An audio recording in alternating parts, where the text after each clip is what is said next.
Doing today? Thanks for coming in to see the new OM3 from OM Systems.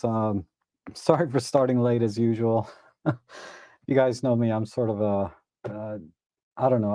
I've never been very punctual with the live streams because I just set them up so quickly. But anyhow, uh, OM Systems reached out to me, I guess about a month ago.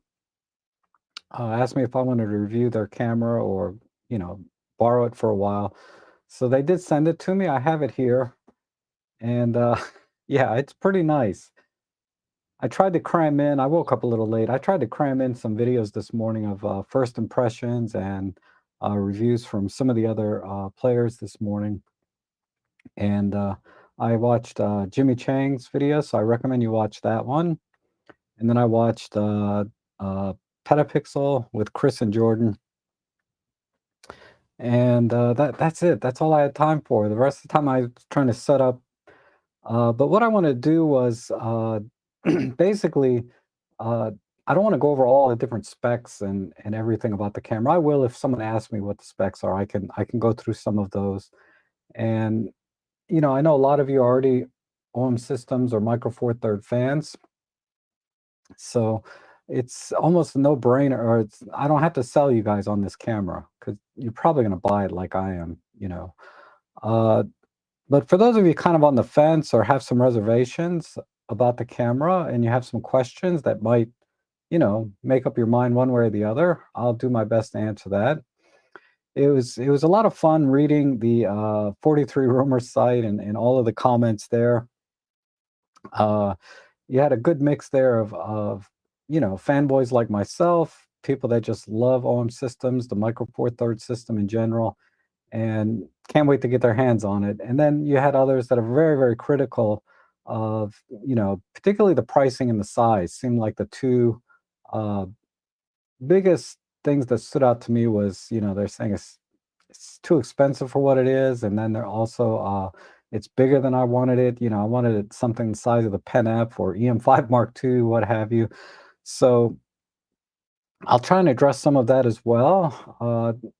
Size and price to some extent can be very subjective, right? When you want something and you see the quality in the system, then you know you don't you can justify the price if you want it, right?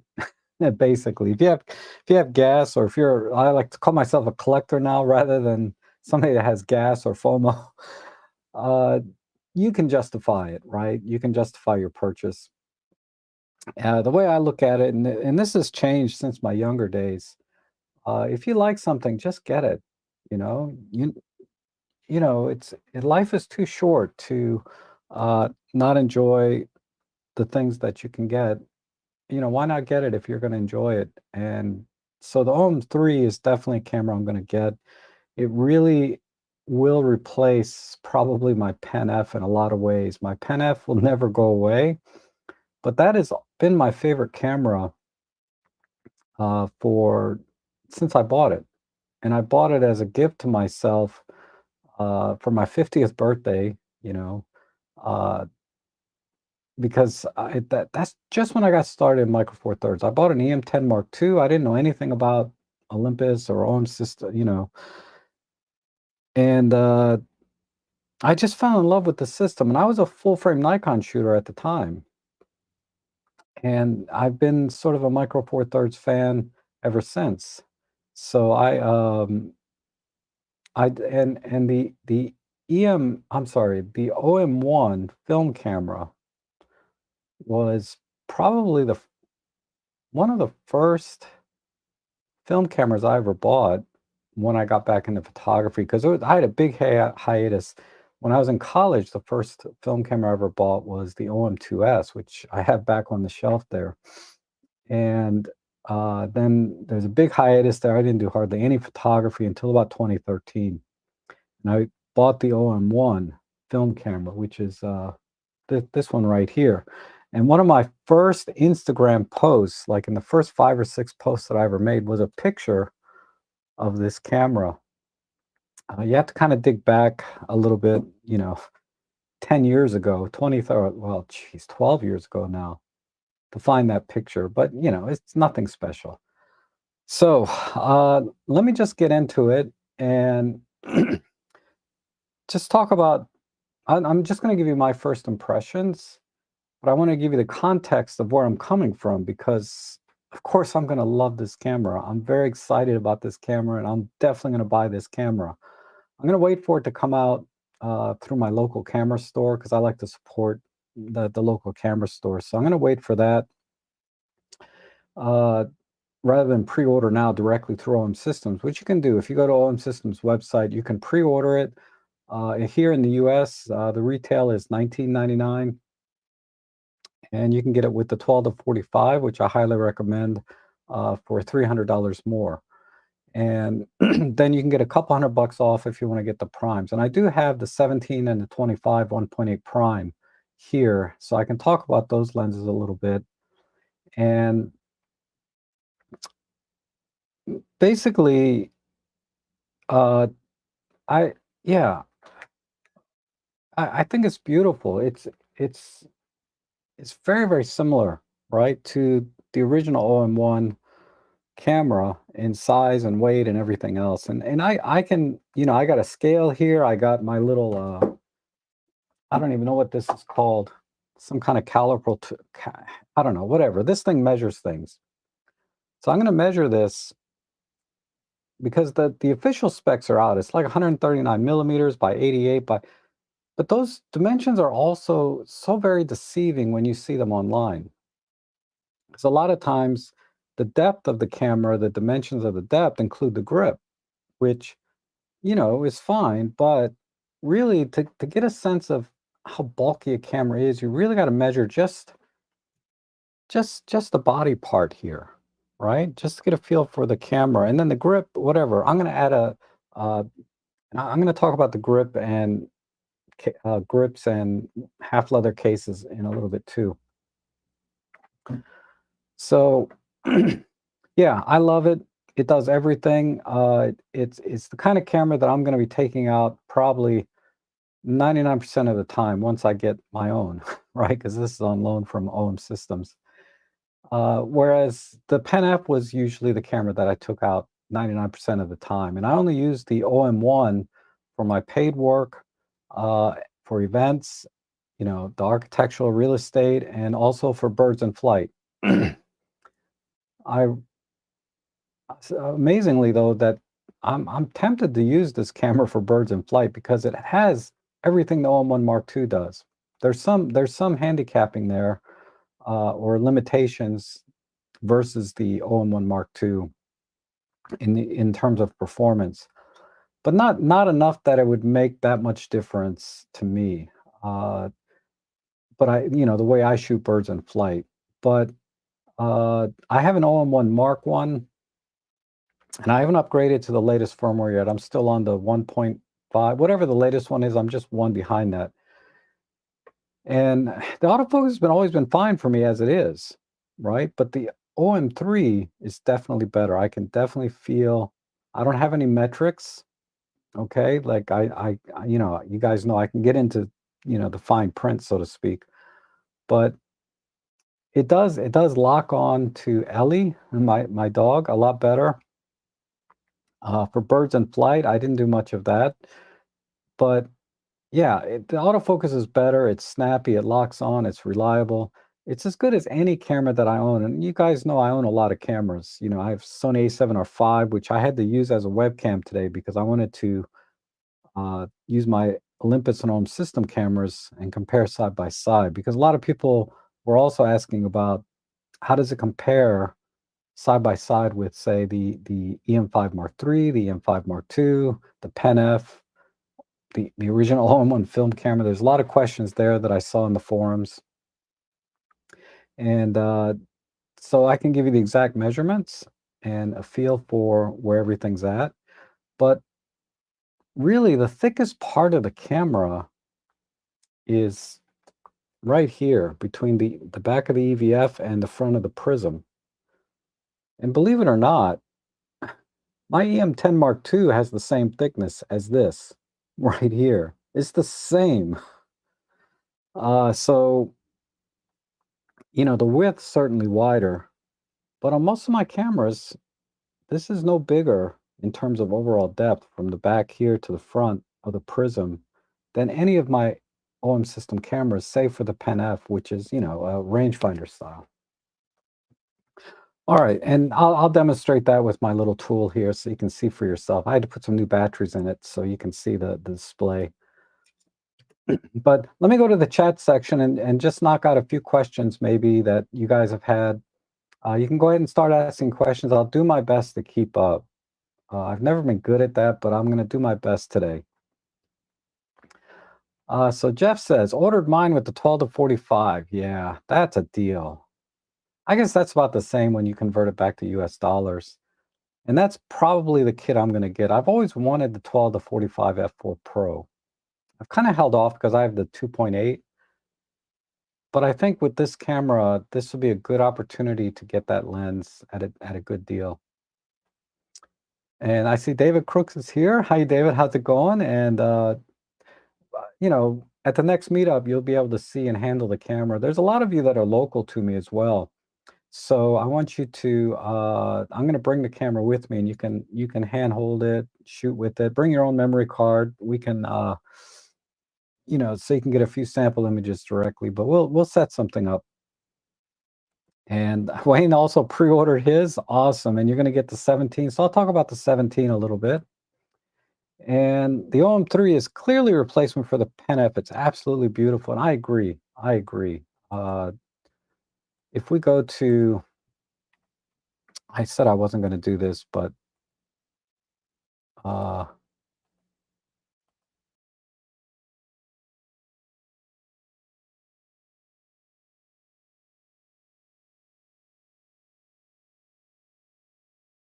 one second.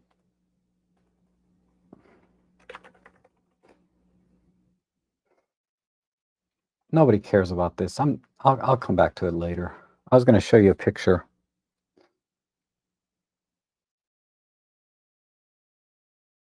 I'll come back to it later. But yeah, the OM3 and the build quality is metal, top, bottom, and front. Okay, it is metal. The back is all plastic, but so is the Pen F, right?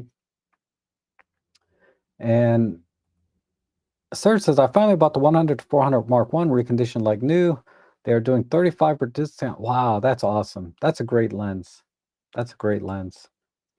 And will I live long enough to learn all the features of the OM3? My wife says no. Well, like the Pen F and the OM1 and the other cameras I have, I use probably 20% of the features, and then the other 80% once in a while. And Steve is here. Good to see you. And oh, Robin Wong is live. Oh, I didn't realize that. I thought when I looked last night, I'm sorry, Robin. I didn't mean to step on your stream. But when I looked last night, I didn't see a live stream posted. So I said, oh, that's right. I thought he was taking this week off. So what I might do is just do another stream after.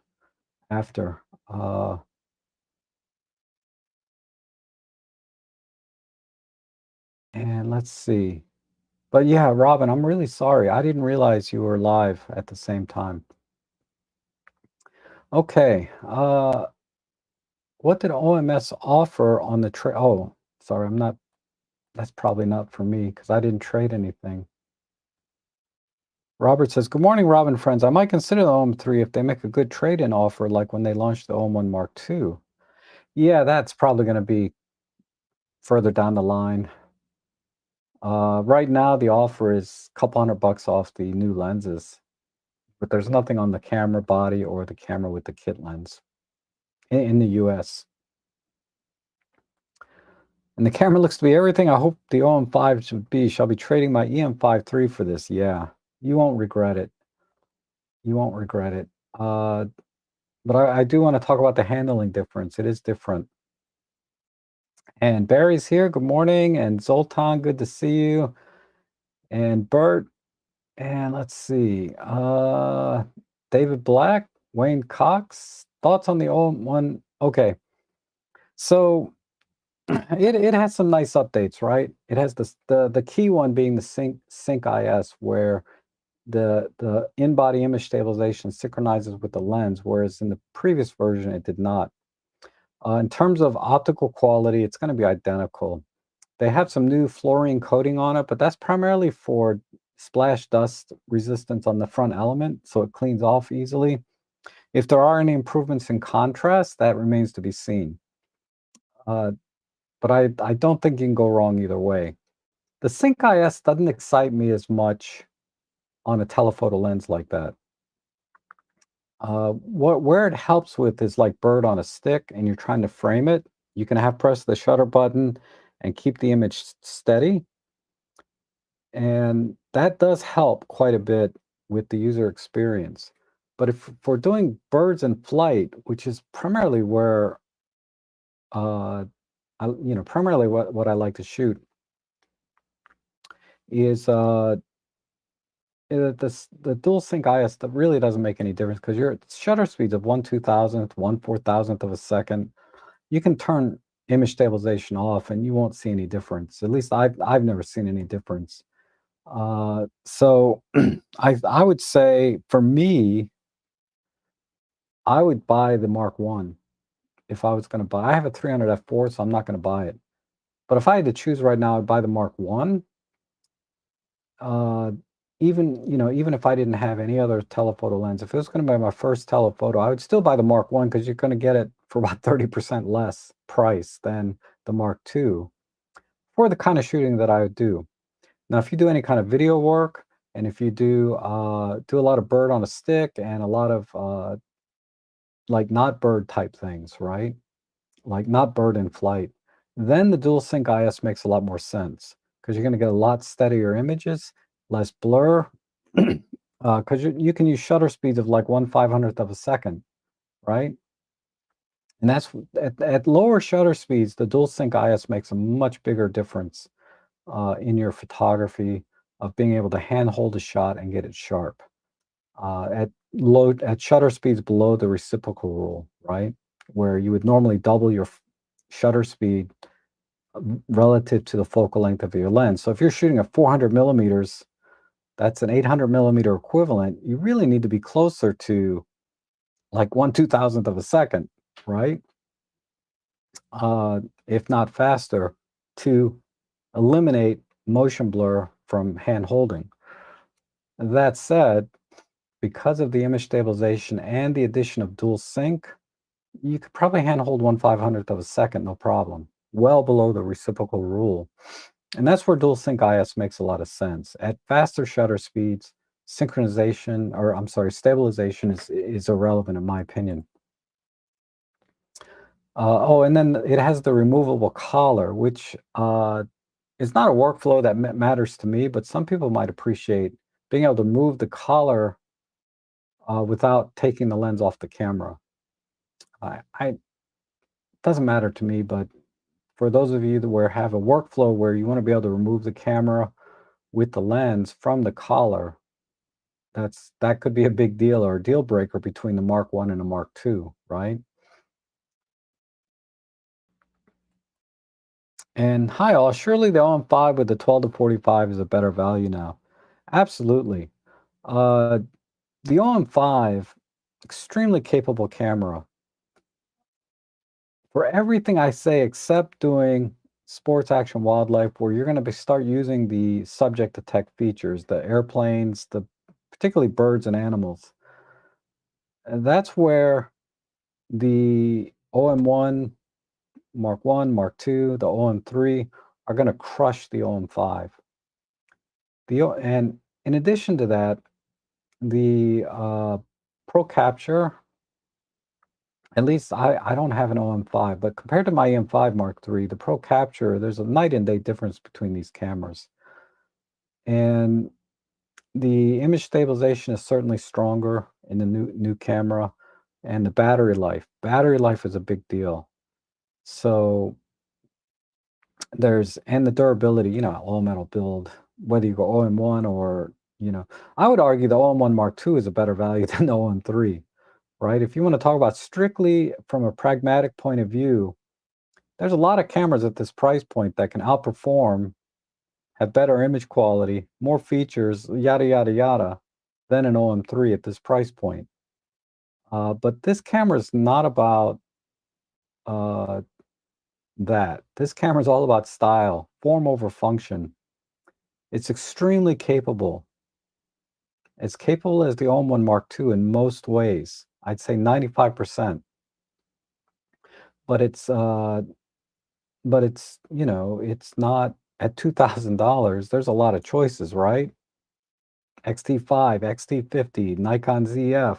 These are all very similar retro-looking cameras that are not OM systems.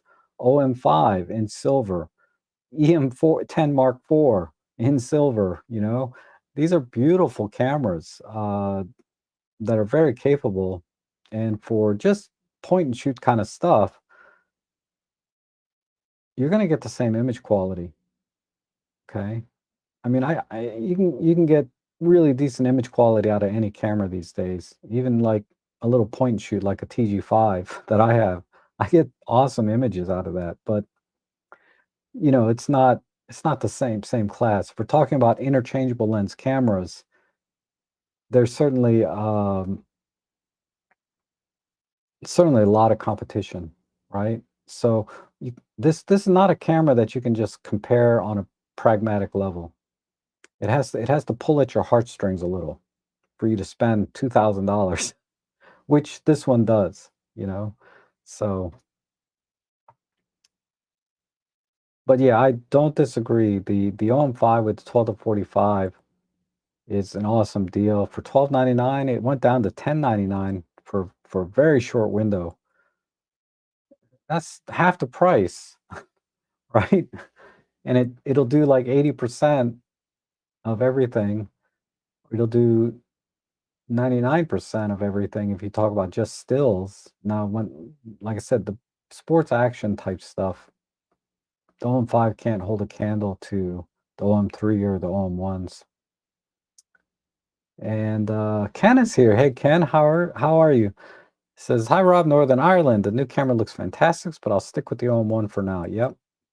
You can wait. If you have an OM1 right now and it's working for you, you can wait till this goes on sale. I mean, it's not going to add really anything on a pragmatic level to your photography, right? The OM1 does everything.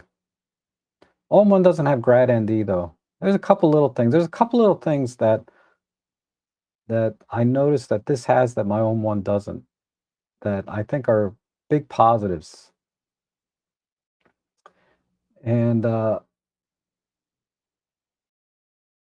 wish the OM3 had included yeah, that would have been nice. Like it because the way okay, so what Robert's talking about here is the OM3 has a single card slot right here on the side. Nobody wants to look at me, right? We want to look at the camera. It's a UHS-2, same as in the OM1, but it's just one slot. The Nikon ZF, which Robert has, there's an additional micro SD they put inside the battery compartment. I love that idea because you'll always have, I treat it as internal memory. I don't treat it as external, like, you know, interchangeable memory. I treat it like internal memory in the camera, and I would never take it out. It would always be in the camera. And that's how I treat my OM1 Mark 1 and any other camera I have that has dual card slots. I never take out one of the cards. It always stays in the camera.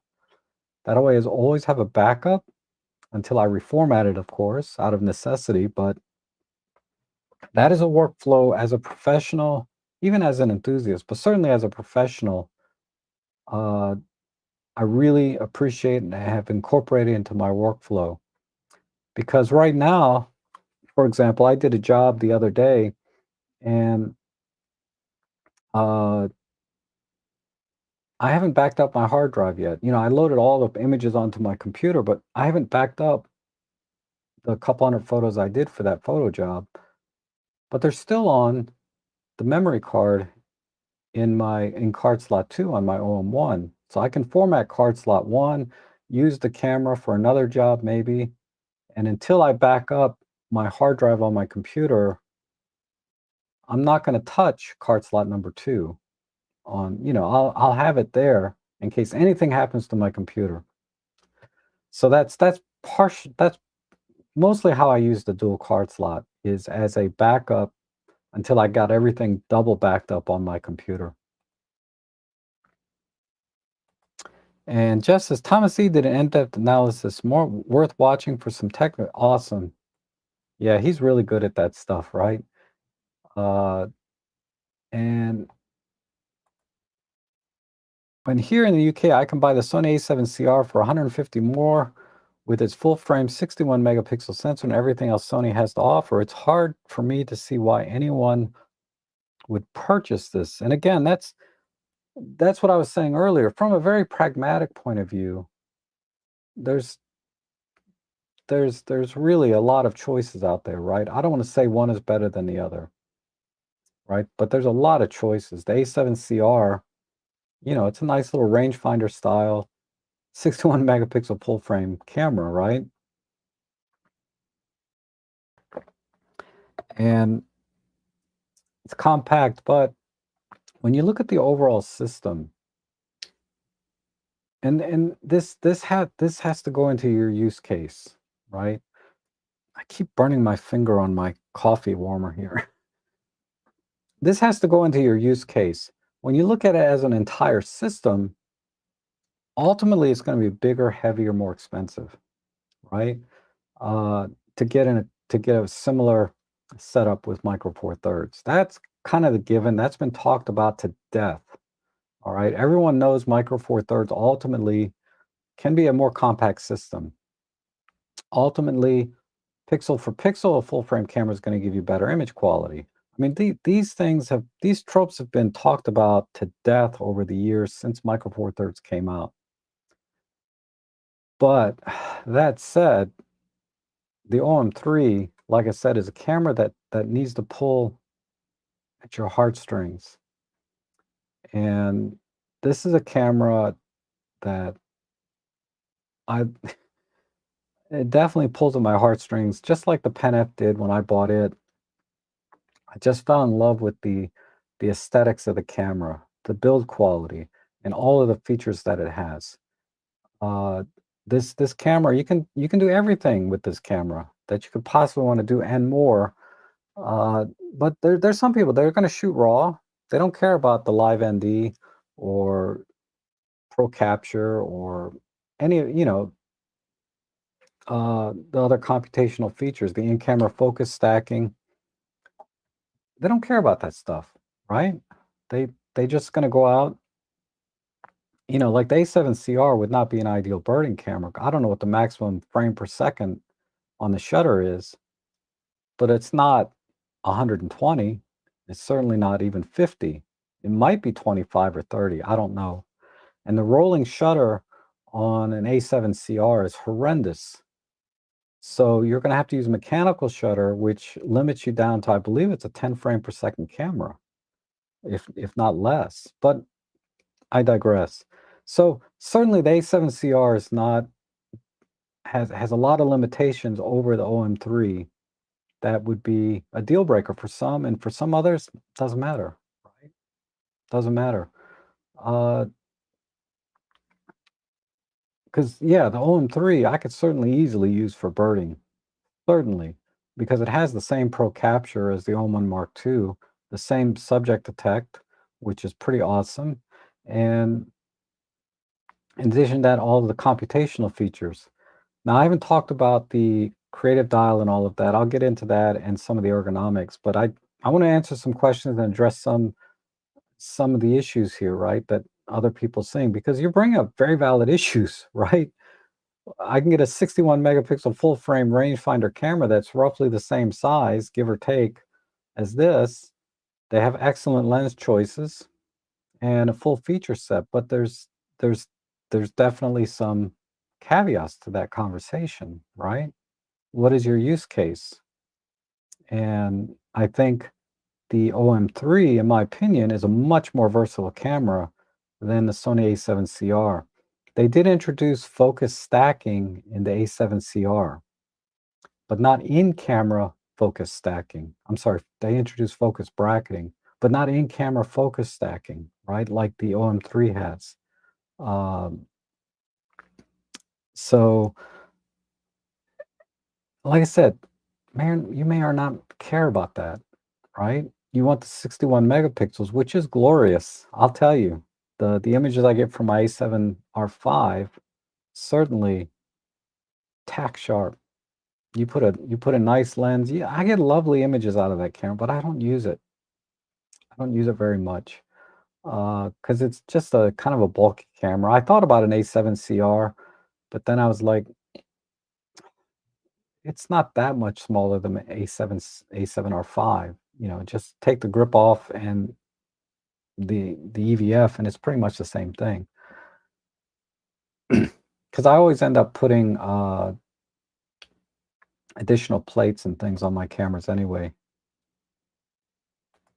And Lam says, here in the UK, I can buy the Ace. Oh, I'm sorry. Yeah. So Lam, yes, yes, absolutely you can. And it's hard to see from that point of view. But like I said, when you look at all of the capabilities, and this is the one thing that OM Systems has done extremely well ever since they took over from Olympus, even or Olympus has done very well in OM Systems, is the execution of the features. You know, for example, the A7, I'm not sure about the CR, but the A7R5 has high-res shot mode, right? I can get like these massive 300 megapixel images, whatever. The execution of that, the workflow is unbearable, unbearable. I could not use that. Now I guess there might be some very, if you're doing art reproduction or something where you want every single pixel, you're gonna grind through that workflow and make it work. I don't know. I can't think of too many applications where you need that many megapixels. But if you do, you can get it to work. But for the average person buying a camera, consumer or enthusiast, they're not gonna. I'm certainly not gonna do it because that's one of the things I was excited about. It's like, oh man, let me see what I can get these 200 megapixel high res shots, right? No, it's a total waste of time. Whereas on the OM3, I get 80 megapixel RAWs, and the workflow is seamless. You push the shutter button, 10 seconds later, you got a high-res shot of 80 megapixels. Is it as sharp as even a 60 megapixel straight out of camera? No, it's not. But close enough. You have to pixel peep to see the difference. I got so many examples on my Flickr page, side by side. Sony A7R5, high-res shot mode, OM systems. And you have to pixel peep to see the difference. I'm not saying there isn't any. There is, okay, but it's not something I think the average camera user or enthusiast would want to go through to get that little bit extra. Uh, but maybe you do. I don't know. When I was younger, I remember uh, I was like, man, I was into computers, and I was like, oh, if I get this new processor, my computer will boot up 10 seconds faster. I mean, it was already taking like 5 minutes to boot up Windows. But I was like, this new processor, I can boot up 10 seconds faster. And I would just be so excited about that. Now, when I think about it, how stupid that was, or how silly that, I would say silly it is. Uh, these minor differences. And that's what pixel peeping is. You can see a difference, but it's kind of silly in the scheme of things in terms of photography. Okay, let's see. An ATR Bear, good morning. Honestly, I was hoping for a little more from OMS that was finally delivered at the current price point. Yes. I think one of the other criticisms was the EVF being 2.3 million dots. I've never had a problem with the EVF on my EM5 Mark III or even my Pen F, which is even smaller in terms of what you can actually see. And when I upgraded to the OM1, which has the 5.7, it's better, and I can appreciate it. but I don't feel like I'm taking a huge step backwards when I go to my EM5 Mark III or my OM, or not my OM, or the OM3. When I'm using the camera, all I need to do is frame the image. The image, and this is true for every single camera I've ever owned, uh, is what you see in the EVF just is never exactly what you see on your computer screen. And people like to check critical focus with the higher resolution EVFs. So I can see some people have a workflow where that would be a critical uh, consideration for them. But I would argue, so for example, A7R5 has a 9 million EVF. I, I can't, honestly, my dying eyes, I can't tell that much difference between that and the OM3. However, if you want to check critical focus and things like that, people are saying that when you zoom in, to check your focus on a 9 million screen, it's better than a 2 million screen. But keep in mind that it's relative, right? You have a 61 megapixel sensor, 9 million dot EVF. When you're zooming in and stuff, the actual resolution that you see in EVF is not that much different than when you're taking 20 megapixels and zooming it in on a 2.3 million EVF. Uh, it's better, of course, on the nicer resolution, but it's relative, right? You're only dealing with 20 megapixels that you have to check focus on, not 60 million, not 60 megapixels. But we're really getting into we're really splitting hairs here. If you go to a camera store and you try the EVF, one or the other, like my LX100 Mark II has probably the worst EVF ever, and I didn't really notice the problem with it until people started, telling me, says, the EVF in that has tearing and all the I never noticed it. I thought the EVF was fine, but I'm not quite as critical because again, I just need the EVF, the live view to help me frame the image, get the exposure, relatively close, and that's all I would use it for. I I'm not doing critical focus type things where maybe that is a deal breaker for some. Because I've always said I don't want to discount anyone's concerns, right? Everyone has their own legitimate concerns, deal breakers, and or things they can be very excited about. Like I'm very excited about this camera, right? Some people are not. It's okay. And let's see. Now we have a dilemma to watch Rob or Robin. Well, you know what I'm gonna do is what time is it?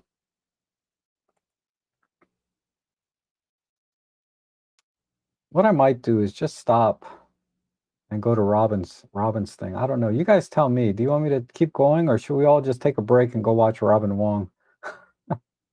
I love Robin Wong. I feel so bad. I really didn't know I was overlapping him. And Gordon says, "Hi Rob. I thought Petapixel well balanced. My only concern price is the same as the OM1 Mark II right now. Otherwise, great MFT." Yeah, yeah. They're just different cameras. The OM1 Mark II outperforms the OM3. So I'm gonna try and get through some of this chat. I'm gonna go through the questions in the chat right now. We'll stop and go watch Robin Wong for a while. How's that? Because I don't wanna split. I'm sure Robin's talking up a storm about this camera. I don't know. OM3 is a street cred. And Barry asks, does it have Pro Capture? Yes, it has Pro Capture, but uh, the buffer is smaller. Like on the OM1 Mark I, the buffer is like 93 frames. On this one, it's 68 frames. So you will get less buffering ability. Now, it doesn't affect my shooting, right? Because I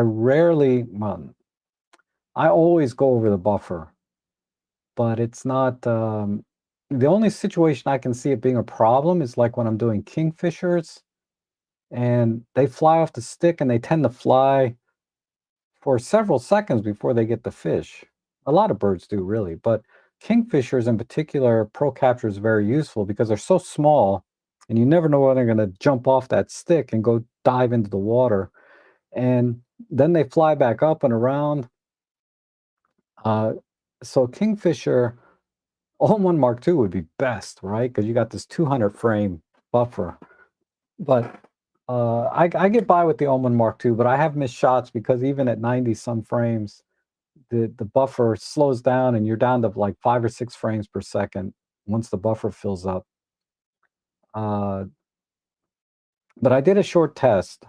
I did a 10-second burst at, I think it was 100 frames per second, whatever.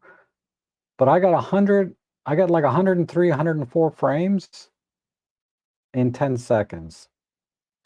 And on the All-in-One Mark I, I got 130 frames. So I got roughly the difference in the buffer between 68 and 94. That's about the difference I got in terms of how many shots captured overall. So yeah, you're going to capture more on an All-in-One Mark II for those, just for comparison. But yeah, the short answer to your question is yes, it has Pro Capture and it's very capable.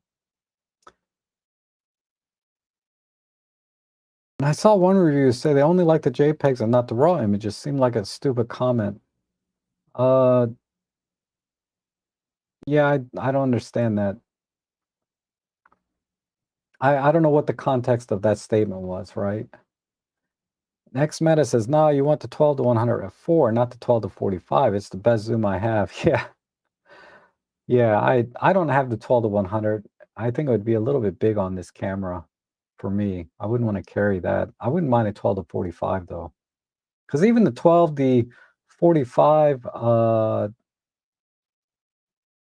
12 to 40 Pro 2.8 is a little bit bulky on this camera. So I'll just show you real quick. I mean, that seems kind of bulky, and there's no grip on this camera. I mean, I can hold it, right? But it's not like I can casually hold it like this. I have to be very conscious that I got a good grip on this camera. And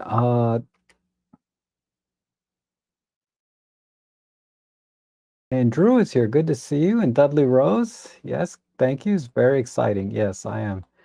I'm very excited. And Robtrek has provision made the fit grip at some point. I haven't seen anything announced officially, but I did put a grip on this. That's another thing I want to mention is that this is the M5 Mark III OM5 grip, third party, and it fits perfectly on here actually. let me put this on. Where's my Allen wrench?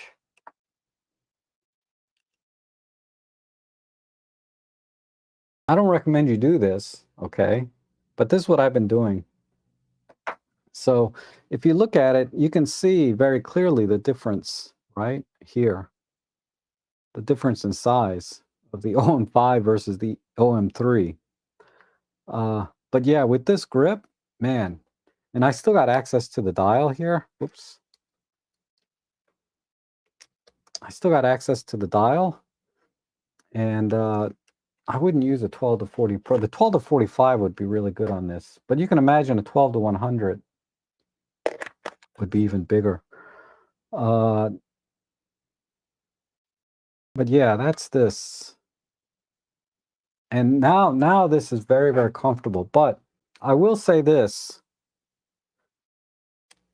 The grips are all going to be dumb grips, meaning that you're not going to have a shutter button. You're not going to be able to get grips that have batteries in them, things like that. Well, batteries, they have a workaround, but there's no pins in here. So unlike, where's my other grip? Unlike the grip for the EM5 Mark II and the EM5 Mark III and the OM5, you can buy a grip that has a shutter button on it, has maybe a mic jack, I don't know, and a dial. But this doesn't have any pins down here. So the only grips that you're going to get are just basic grips. But this thing is really more, I think, better suited for a half leather case, right? I think that makes more sense because that'll give you a little bit more to grip. Like here's here's the one for my Pen F, and it has a little bit of a bump here that, when you hold the Pen F, it gives you a little bit extra. That's all you need. That's all you need for a camera like this. It's maybe a half leather case. And that'll add a nice aluminum plate to the bottom to protect the bottom of the camera as well. But if they do come out with a grip that's more like this, it'll be very easy to do. It'll be very, very easy to do. So I'll probably go for the half leather case when they're available, and not so much this kind of grip. But this makes a huge difference in the handling. If you have the grip, then yeah, 12 to 100 f4, no problem, right? Okay. Uh, so I imagine those will be out shortly. I said I'd never sell my Pen F, but I'm seriously thinking about letting it go and picking up an OM3. Yeah, you will not miss feature-wise anything on the Pen F. The OM3, from a very pragmatic standpoint, does everything the Pen F does with the creative dial and better, even better. Uh, okay, so bouncing between me and Robin. So, okay, so I'm going to stop here. I'm just going to give you one more thing, and we're going to go watch Robin Wong together, okay? But let's stop right here. But I wanted to share, what was it I was going to share? I'll save it. It's not a big deal. And when we come back, we'll start doing the fine print, okay? Is everybody okay with that? Uh, I'm sorry, but I'm not going anywhere today. We can come back later, right? Let's go watch Robin. I'll catch up with you guys over there, okay?